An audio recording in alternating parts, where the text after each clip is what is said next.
महिला आरक्षक ने आरोप से किया इनकार, पैतरा बदला। निरीक्षक पर उठे सवाल पर अब महिला आरक्षक बचाव में उतरी। संदीप अचाई के विगत दिनों जबलपुर कोतवाली थाने में हंगामा कर हड़कंप मचाने वाली जबलपुर में पदस्थ महिला आरक्षक के रात भर चले हंगामेदार नौटंकी पर जबलपुर पुलिस अधीक्षक कार्यालय से जांच करने की बात कही गई और कटनी पुलिस अधीक्षक को जबलपुर पुलिस अधीक्षक ने पत्राचार पर मामले को संज्ञान में लेने की बात कही, जिस पर कटनी पुलिस अधीक्षक सुनील जैन ने बरही थाना प्रभारी, जिस पर महिला आरक्षक आकृति राजपूत के मामले पर लाइन हाजिर किया गया था और कटनी एएसपी मनोज केडिया को जांच अधिकारी नियुक्त किया गया और इसी जांच के अंतर्गत आज जबलपुर से चलकर आकृति राजपूत कटनी अपने बयान दर्ज कराने पहुंची और मीडिया से बात किया।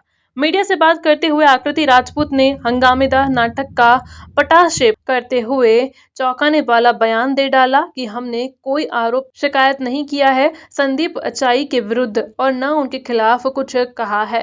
जो कुछ कहा गया है, पेपर खबरों में आया है, मीडिया में दिखाया गया है, वो सब मेरे द्वारा मेरी जानकारी में नहीं हुआ है। पिछले सप्ताह 19 जनवरी को मध्यरात्रि से देर रात तक चलने वाले हंगामेदार घटना, जिस पर जबलपुर एसपी सिद्धार्थ बहुगुणा ने मामले को संज्ञान में लिया और कार्रवाई तक की बात कही। आज जब पूरा प्रकरण पर महिला आरक्षक आकृति राजपूत ने पलट कर रख दिया अपने बयान से, कहा जा सकता है कि पल में सब कुछ बदल जाता है। वैसे ही महिला आरक्षक आकृति राजपूत ने जिस निरीक्षक को पति बनाने की जिद धरी रही, वो अब ही निरीक्षक संदीप अचाई पिता तुल्य है और ये कहना है महिला आरक्षक आकृति राजपूत का। बहरहाल मामला विभागीय है, जिस पर बदलना और बदलाव होना लाजमी है। अब स्वयं महिला आरक्षक ने संदीप अचाई के लाइन हाजिर किए जाने का विरोध कर रही हैं और बरही थाना पर प्रभावी संदीप अचाई के अभाव में खुद उतर गई हैं।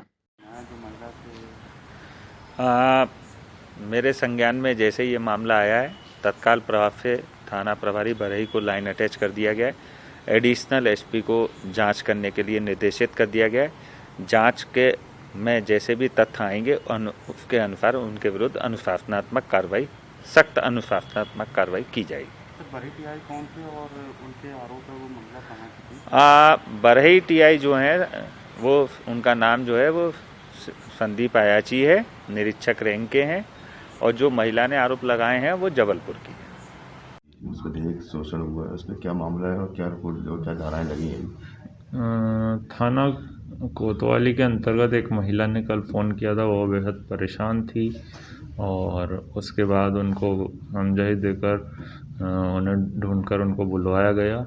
उसके बाद उनसे पूछा गया वो क्या चाहती हैं, उनके परिजनों को भी बुलाया गया और तो उसमें महिला ने कोई शिकायत नहीं की है और हमने पुलिस ने उसे समझाया कि जो भी वो शिकायत करना चाहती है वो स्वतंत्र है। हमने उसके अधिकारों से उनको अवगत कराया है और वह आवेदिका शिकायत करने आती है तो हम डेफिनेटली शिकायत लेंगे और उस पर कार्रवाई करेंगे। तो महिला ने फ़ोन किया रहा तो उस पर किसके लिए शिकायत की थी? उसका जो भी शिकायत की। क्या करने आई थी? मैं महिला आरक्षक हूँ जबलपुर से। मैं जो टीआई सर संदीप अयाची जी और मेरे द्वारा जो शिकायत के संबंध में बातें हुई हैं, मैं उसके संबंध में एसपी सर से मिलने के लिए आई हूँ यहाँ पर। किस विषय में आई हैं? क्योंकि जब मेरे द्वारा कोई शिकायत की ही नहीं गई है तो किस बिना पर उनको लाइन अटैच किया गया कि महिला आरक्षक का नाम लिख के उसकी आईडी बैच नंबर डाल के कि मेरे शिकायत के बेस पर उनको लाइन हाजिर किया जाता, जब मैंने कोई शिकायत ही नहीं की है। और जो मीडिया में मेरे द्वारा मुझे उनको लेके फैलाया जा रहा कि मैं गर्भवती हूँ, कि मेरा उन्होंने शोषण किया, मुझे शादी का झांसा दिया, इस तरीके का कुछ भी नहीं है। ये सब चीज़ें गलत हैं। तो जो पत्राचार हो रहा है मैं उसके लिए एसपी सर से मिल रही हूं। क्या आपने मीडिया में पहले कोई बयान दिया था इस तरह? जी नहीं, मैंने किसी तरीके पुलिस में शिकायत की थी आपने? जी नहीं, मैंने मैंने ना मौखिक लिखित किसी भी प्रकार से ना मीडिया के सामने कुछ बोला है, ना ही किसी अधिकारी को कोई शिकायत की है। पर कोतवाली थाने में जबलपुर में तो आपने ऐसा सामने आया है कि आपने कोई शिकायत की थी? जी नहीं, मैंने वगैरह भी आ रहा है जिसमें आप अधिकारियों से चर्चा करते नजर आ रही थी। हाँ, मैं चर्चा कर रही थी। मेरी तब मानसिक स्थिति थोड़ी सी परेशानियों के कारण खराब है। आपकी स्थिति अच्छी थी कि आपकी स्थिति? अब ठीक हूँ मैं। अब ठीक है? अब ठीक हूँ। उस दिन रात आप थाने में क्या कर रही थी? जबलपुर के थाने में जो आप पहुंची थी वहाँ पे? मैं थाने नहीं गई थी, मैं यहाँ से हॉस्पिटल में आईसीयू में भर्ती रही थी कुछ दिन पहले। तब टीआई सर ने मेरी हर तरीके से मदद की, डॉक्टर से लेके हर तरीके से। उसके बाद दूसरे ही दिन जब मैं घर आई उसके बाद टीआई साहब को माइनर अटैक की मुझे सूचना मिली तो मैं उनसे मिलने के लिए गई गैलेक्सी हॉस्पिटल।